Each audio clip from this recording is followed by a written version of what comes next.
China's green dreams shattered. Commentary. China's green industry faces severe headwinds. China has been all in on the green revolution for years.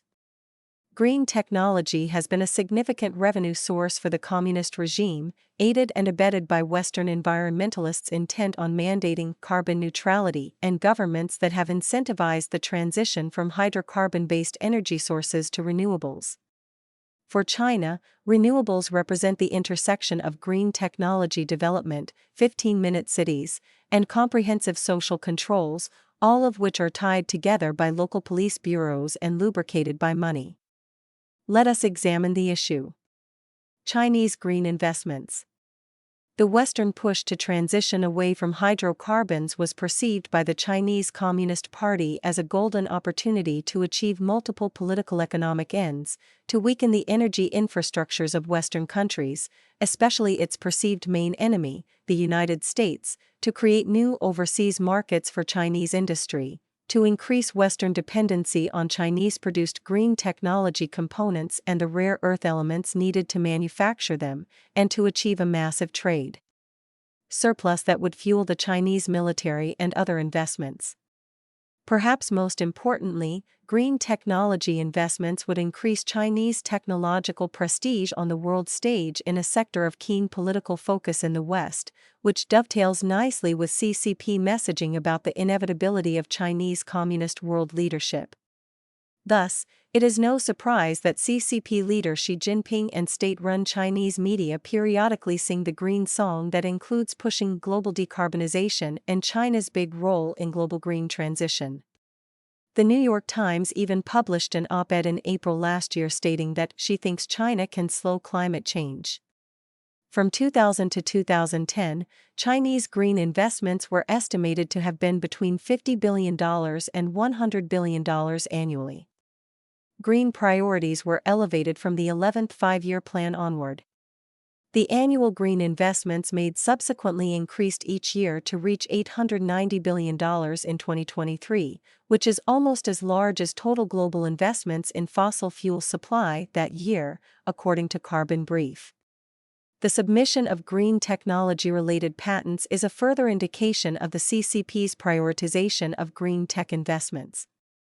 Chinese companies now submit 75% of global clean energy patent applications compared to just 5% of the total in 2000, according to a recent report by Ember, an energy think tank. More specifically, from 2016 to 2020, more than 200,000 green and low-carbon category patents were registered in China, over 36% of the world total during the period, according to data cited by China's Ministry of Commerce. Also contributing to the growth in China's big three green industries, batteries, electric vehicles, and solar, has been massive foreign direct investment, including $227 billion in 2023 and $250 billion in 2024, which is comparable to the inflation-adjusted Marshall Plan, according to Business Standard. The overall result is that China's clean energy sectors drove a quarter of the country's GDP growth in 2024, according to the Center for Research on Energy and Clean Air. China now produces more than 80% of the world's solar panels, over 60% of the world's electric vehicles, and at least 75% of the world's lithium-ion batteries and battery cells. The conclusion is that China has a lot of eggs in the green basket, and much to lose if green subsidies are ended in the West as science continues to undermine the claims of environmentalists.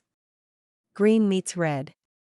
From 1949 onward, the CCP has pursued a concept called controlled urbanization, a planning approach that adheres to socialist or communist principles. In this top-down system, a central government or administrative body makes all major decisions regarding urban development, instead of relying on market forces or individual choices. Since state subsidies make green technology cost-effective, socialist ideology aligns closely with green tech. Transitioning Chinese society into a green future involves monitoring, restricting, and controlling the movements of Chinese citizens. Shanghai's 15-minute community life circle concept ensures that all basic living essentials and public services would be made available within a 15-minute walk or bicycle ride. China State Council approved Shanghai's urban plan in 2017. The Chinese regime has been tinkering with cameras, scanners, mass surveillance systems, biometrics, big data, and related social control technologies under the guise of implementing the clean and modern pollution/carbon-free future as a showcase for Chinese green technologies, and more, including showing other authoritarians around the world how it's done. So much for anonymity and the right to privacy in the CCP's brave new world. And of course, the local police bureaus are only too happy to use those tools to ensure compliance with CCP diktats on all sorts of things, including energy usage, travel restrictions, mask mandates, and medical service access. As the world's leader in green technology production, China's green tech aligns with Western decarbonization goals. What could go wrong? Western monkey wrenches. Enter the Trump administration, whose recent actions on the green front must have set off alarm bells in Zhongnanhai. In July, the Climate Working Group of the U.S. Department of Energy published a report titled A Critical Review of Impacts of Greenhouse Gas Emissions on the U.S. Climate. Exhaustive analysis of climate data and projections led to the following key conclusions. Carbon dioxide-induced warming may be less economically damaging than previously thought, and aggressive mitigation policies might be more harmful than helpful. U.S. policy actions are expected to have very small direct impacts on the global climate, and any effects will only become apparent after long delays. Perhaps even more important, carbon dioxide only contributes about 4 to 5% of the greenhouse effect, whereas water vapor and clouds contribute 95%, and only 4% of that 4 to 5% greenhouse effect can be attributed to human activity, according to a recent Frontiers study.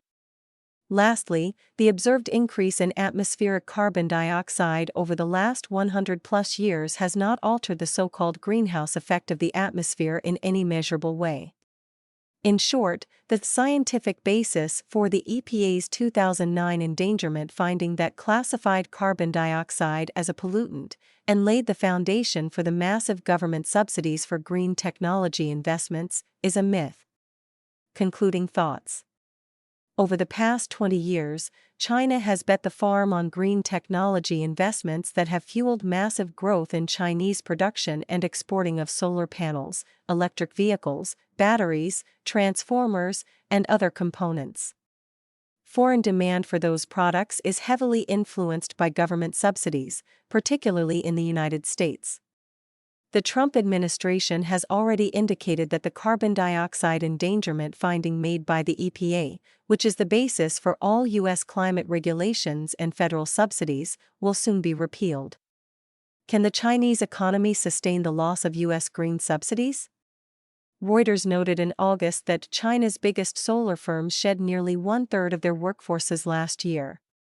That could well be a harbinger of future challenges.